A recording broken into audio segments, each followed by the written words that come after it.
November 22nd, mark the date. Mr. Mechanic Rocky is going to rock and మనం ఈ రోజు mechanic Rocky garage లో ఉన్నాము. Welcome.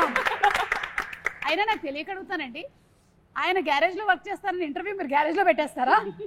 మీకు వినపడుతుందా క్లియర్ గానే? నేను కొంచెం గట్టిగా ఎందుకు అరుస్తున్నానంటే ఇక్కడ బాగా హాలో ఉంది. రఘు గారు బాగున్నారా? ఏమన్నారు? రేపు అటువైపు వచ్చినప్పుడు క్వశ్చన్ అడుగుతాను. ఓకే. అంతమంది ఉన్నారు కాబట్టి కవర్ చేసుకుని వచ్చేసరికల్లా టైం పడుతుంది. బాంబే ఫ్లైట్ ఎప్పుడు? నేను ఇప్పుడే వచ్చాను. yes Mr. Rocky, please introduce yourself. నేను ఫ్లాష్ బ్యాక్ పెద్దగా ఉంటుంది, అది సినిమాలో చెప్తా. ఇప్పుడు ప్రెసెంట్ అయితే నేను మలక్పేటలో ఉంటా. ఇది మలక్పేటలో గరాజ్ అనమాట మాది. సో నా పేరు మా డాడీ నగుమోము రాకేష్ అని పెడితే కూల్గా ఉంటుంది అని చెప్పి రాకీ అని పిలుచుకుంటాను. నగుమోము రాకేష్ చాలా మోడర్న్ పేరు పెట్టిన, నేను ఓల్డ్ కొంచెం వింటేజ్ పేరు పెట్టుకున్నా రాకీ అని. ఇప్పుడు మీనాక్షి చెప్పండి మీ క్యారెక్టర్ గురించి 30 seconds లో. నా పేరు ప్రియా ఈ సినిమాలో.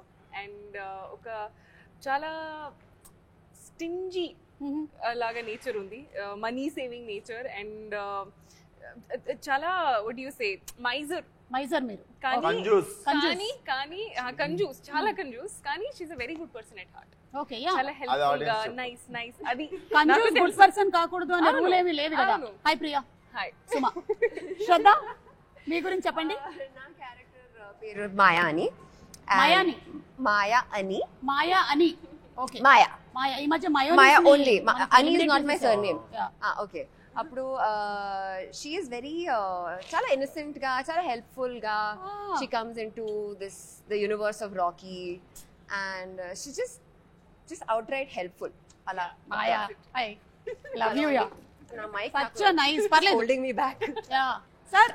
నగుమోము రాకేష్ గారి ఫాదర్ అంటే మీరు నగుమోము నరేష్ గారా? నేను నగుమోము నరేష్ కాదు. ఏమని చెప్పాలి Naresh? Rhyming character name I hate my daddy. So I know song కూడా ఉంది కదా. బేసిక్ గా I'm a very cool dad. Bum కింద ఐస్ ఉంటుంది, నెత్తిపైన ఐస్ ఉంటుంది, అంత కూల్ నేను.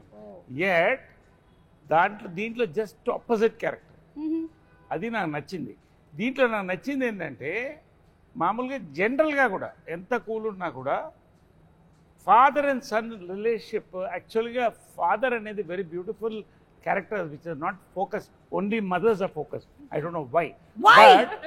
బట్ ఈ ఫాదర్ ఏంటంటే జనరల్గా జనరేషన్ గ్యాప్ వచ్చినా వచ్చే ఒక ఫ్లేరప్ని అదర్ సైడ్ని అదర్ సైడ్ చెప్పం, తర్వాత చెప్తాం. కానీ నాకు సంతోషం ఏంటంటే దీంట్లో మా సన్ నవీన్ గారిని ఏమేమి తిట్టలేకపోయాను అవన్నీ కసి నాకు ఈ సినిమాలో తీరిపోయింది. నవీన్ చూస్తున్నావా? నాలో నిన్ను అంటే చూస్తున్నాను. ఏవైతే తిట్టుకోలేకపోయారో అవన్నీ అంటే ఒక సాంగ్ కూడా ఉంది. ఈయన ఏం తిట్టాలనుకున్నారో అది ఈయన సాంగ్ ఉంది, ఆయన ఏం తిట్టలేకపోయారో అది కూడా డైలాగుల్లో ఉంది. కానీ నరేష్ గారు మాకు ఒక విషయం అయితే తెలిసిపోయింది. ఒక విషయం, చాలా ఇది మీ జ్ఞాపకార్థం కట్టిందని చెప్పారంటే ఈ సినిమాలో మీరు ఈ జ్ఞాపకార్థం కట్టారంట ఈ గ్యారేజ్. అవును, అంటే మీరు ఈ సినిమాలో బకెట్ తన్నేశారని చెప్పేశారు.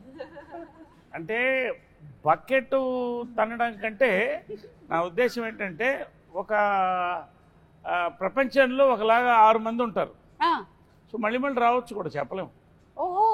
బట్ యాక్చువల్గా ఫన్నీ ఏంటంటే ఒక సినిమా వాళ్ళకి తప్ప మన ఫోటో మీద గార్లెడ్ వేసుకుని ఎవడో ఆరటపడ్డు, మనం ఒకళ్ళు చూడలేరు కూడా. ఇది చూడలేరు కూడా. మనం రకరకాల విన్యాసాలు చేస్తాం కదా. అవును. ఈయనని మనం కీడా కోలాలో చూసాం. అయితే ఇప్పుడు మీ క్యారెక్టర్ గురించి చెప్పండి ఈ సినిమాలో. క్యారెక్టర్ పేరు క్రాంతి. చాలా పాజిటివ్ క్యారెక్టర్, నిజాయితీకి ప్రతిరూపం. పాజిటివ్. వీళ్ళందరూ వేషాలు వేస్తూ అంటే వీళ్ళందరూ వేషాలు వేస్తుంటే నేనే అందరికి ఎలా చేయొద్దు, సరిగ్గా ఉండాలి అని నేను నిజంగా ఈ ఫిల్మ్ చూసాక అందరూ చిన్నవాళ్ళు కూడా నన్ను చూసి ఇలా ఉండాలి, ఇలా అవ్వాలి అని అనుకుంటారు. అలాంటి క్యారెక్టర్ పాజిటివ్. కీడా కోలాలో కూడా పాజిటివ్ క్యారెక్టర్, ఇక్కడ కూడా పాజిటివ్ క్యారెక్టర్. 5 సింహాలు ఉంటాయి బేసికల్ ఈయన డిపార్ట్మెంట్ లో. కనిపించకుండా ఇంట్లో కూర్చుని 5వ సింహం ఈయన. ఓహో, మీరు పోలీసా అండి ఇందులో? అంటే అండర్ కవర్. మేము చెప్పాము అందరికి. ఎందుకు చెప్తున్నారు మేము అండర్ కవర్ అండి? ఫుల్ ఉన్నారు కదా మీరు. అంటే కవర్ తీసుకునేవాళ్ళ. అండర్ కవర్ అంటే కవర్ చేసుకొని వచ్చేవాళ్ళని. అదే. బట్ అలా లేదు కాబట్టి